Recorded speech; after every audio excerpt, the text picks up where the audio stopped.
Welcome to Journeyman AI, your guide to the digital frontier.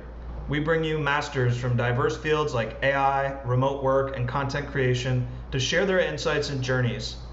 Our goal is to help level you up, whether you're intrigued by data science, UI, UX design, video production, or any of the myriad tools to improve health and lifestyle.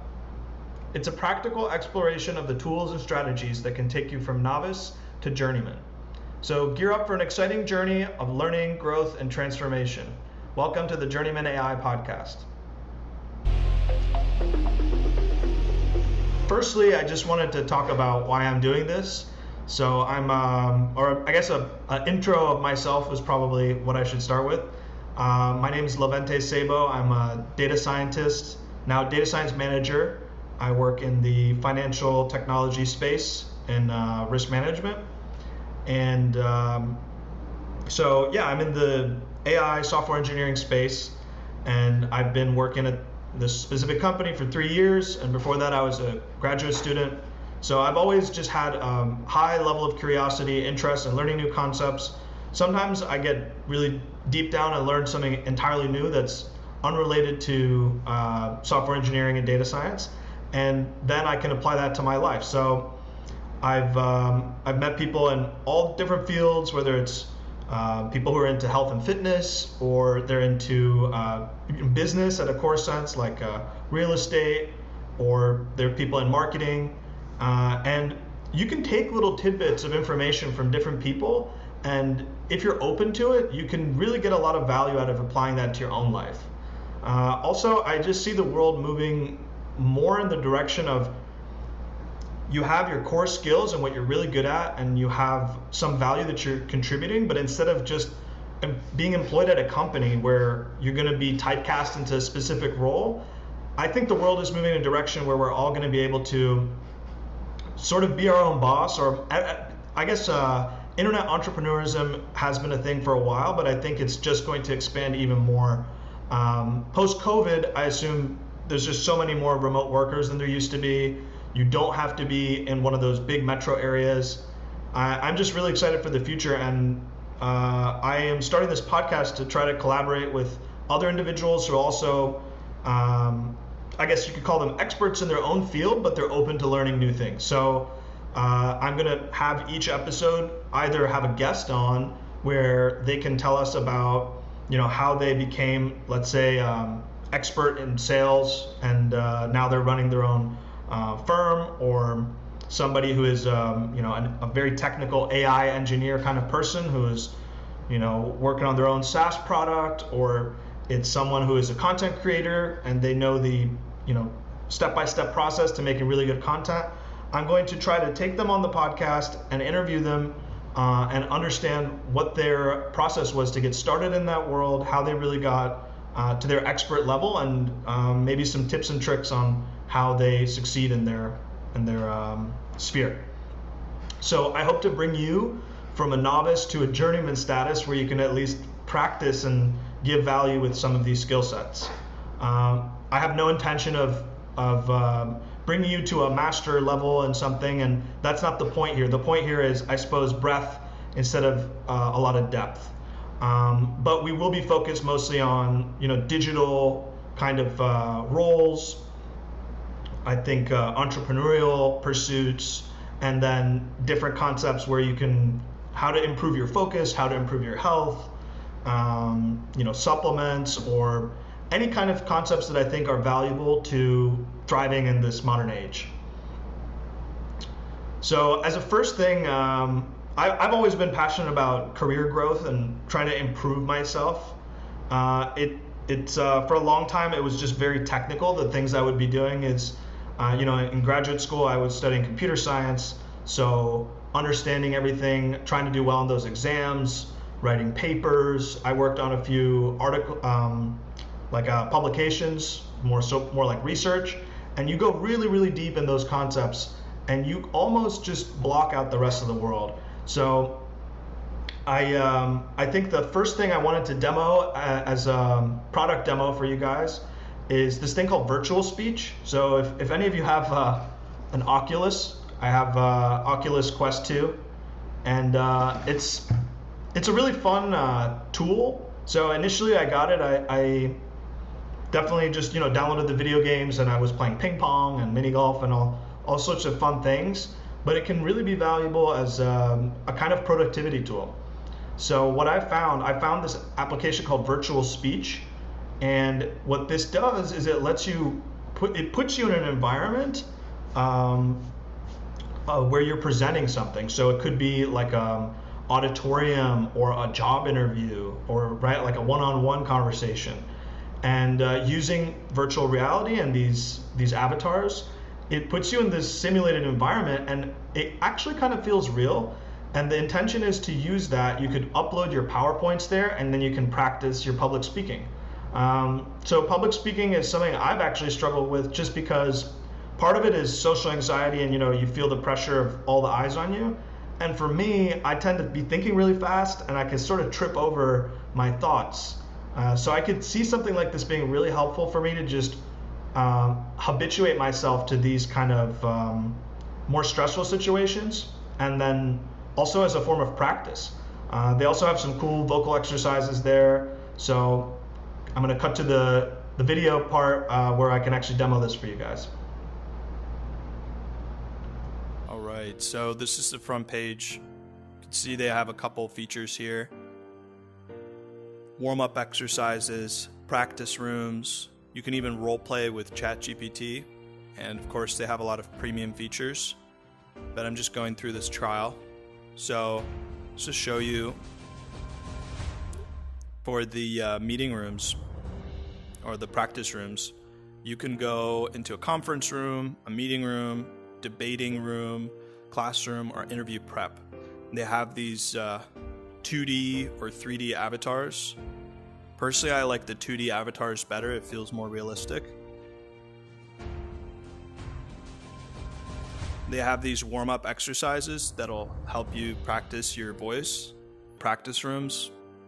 For example, if you wanted to do an interview, like you're studying for an interview, you can go to the interview prep room. Here you can have, let's see, graduate school interview. Graduate. If you aren't accepted into graduate school, what are your plans? My plans are to work for about 2 years and get some experience in the industry. How will this program help you achieve your goals? This program will give me those extra skills regarding technology, data science that I'm missing, and I feel that I'll be able to provide a bigger value at a corporate setting after acquiring these skills. All right, let's do a practice room presentation. So let's do like this big one.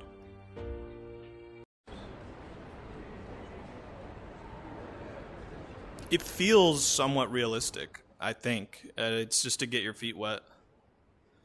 So let's do Coinbase pitch deck. Coinbase, as many of you know, is revolutionizing the crypto industry. We are the largest American crypto company. Bitcoin. It's a new digital currency. Many of you have heard about it, probably from your kids or your coworkers. It's instant. We could transfer money instantly. It's international, and there's no transaction fees. It's the new paradigm for digital currency.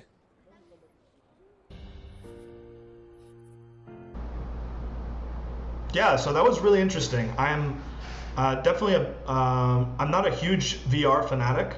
I prefer to be in the real world, I suppose, but I could see it being very useful as a form of simulation for people with phobias, people with anxiety, or even if you don't have any of those issues and you just want to get some practice. It definitely feels more realistic than standing in front of a mirror or sitting alone in your room and practicing your speech or your sales pitch. You also saw the ChatGPT integration. It's not where it should be, I guess. So I'm going to definitely do another episode more focused on how you could use ChatGPT with this virtual speech to simulate real conversation. Maybe we'll make it like something where you could simulate a argument or debate or like a conflict resolution or something like that. I think it would be really interesting. So our next topic is SalesGPT. So this is a really cool thing I found. If you're in the AI software engineering space, you may have heard of LangChain. So as a recap, basically, most of you have heard of ChatGPT, I assume, and the company behind ChatGPT, OpenAI, they actually provide the APIs that you can use. You can build your own applications, and you can build different kind of data analytics tools around those APIs. So you don't have to use the chat interface.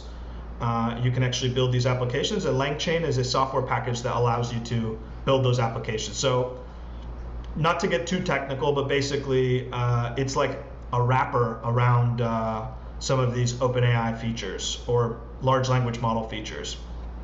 And I found this really cool demo or example. Somebody had an idea to try to apply this to sales. And the idea here is it's a context-aware sales bot. So it's basically a chat bot with this specific prompt engineering that allows it to know at each point what part of the conversation it's in. So I'm hardly acquainted with sales, but I do understand that you're trying to take the prospect through different stages. You introduce yourself, you introduce your company, you try to qualify the prospect if this is the right product for them. You propose a value proposition, like why your product is going to solve their problems. Then you might ask them questions on blockers or what their hesitancy is or any kind of things like that. And then you do a presentation and objection handling, and then you close the deal. So I suppose the close in this sense would be like asking for a more direct one-on-one call where you can iron out the contract and things like that. So this is, I guess, just looking at this naively, this is a really cool concept, and this can, it can be any form of stages. It doesn't have to be these 7 stages that they've outlined here. But the concept is that you can have, this is a graphic, you could have basically the sales agent at each point is generating a message to a human. Then the human responds, and then there's a stage analyzer agent, so another agent that is then analyzing the conversation thus far and figuring out, well, what stage of the conversation are we in now? And then accordingly, the sales agent will generate its response. So it goes in this loop until the end of the conversation. I think this is a really cool idea. I definitely, I want to recreate this and see if I could maybe help people with their sales cycle. There's definitely other things you'd want to add. So I looked through the sample code, and it looks like there's just very minimal information that they're giving this sales bot. They're telling it that you're sales representative for a mattress company, and then the mattress company is called this, and it has these kind of products, da-da-da-da-da. So it's very, very simple. It really doesn't have like an in-depth knowledge at all about your company and what you guys do. But I think that's a cool, that's probably a good way to improve on this SalesGPT sales bot is by adding, some external data. Like if you had, prior chat conversations within your company, or if you had documentation about your SaaS product, you could totally load that up and have the sales agent always, querying from that data source. So it could actually give like realistic responses about your products to the human.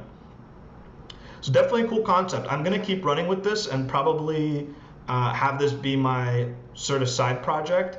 And maybe in each episode, if I have some updates for you guys, I'll definitely let you know.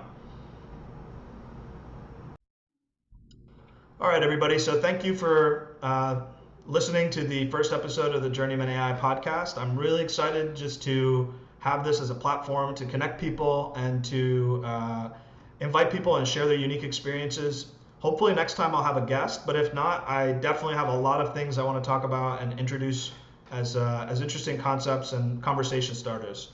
So thanks again, and tune in next week for the Journeyman AI podcast.